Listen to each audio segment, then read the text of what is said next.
నేడింజర్లో ఒక అతనికి heart attack వచ్చి చనిపోయిండు. ఆయనని చూడాలని ఒక అతను వాళ్ళ మనవాళ్ళని తీసుకొని 12 సంవత్సరాలు ఇద్దరికి, ఆ 12 సంవత్సరాల మనవాళ్ళని ఇద్దరిని తీసుకొని ఆయన ఒక అతను చుట్టం చనిపోయిన ఆయన బంధువు ఆ ఇద్దరి పిల్లల్ని తీసుకొని బండి మీద వెళ్ళి చూసి తిరిగి వస్తుంటే స్పీడ్గా వచ్చిన బుల్లెట్ వీళ్ళని గుద్ది వెళ్ళిపోయిండు. ఆ 12 సంవత్సరాల పిల్లలు ఇద్దరు అబ్బాయిలలో ఒక అబ్బాయి కాలు ఇరిగిపోయింది పూర్తిగా. ఆ పెద్ద ఆయనకి తొంటి నుంచి కాలు దాకా రక్తం బయటికి రాకుండా తుంటలు అయిపోయింది.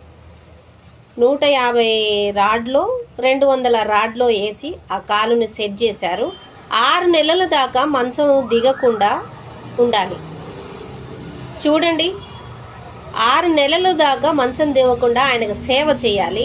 ప్లస్ మళ్ళీ డబ్బులు 10-15 లక్షల దాకా ఆయనకి ఖర్చయింది.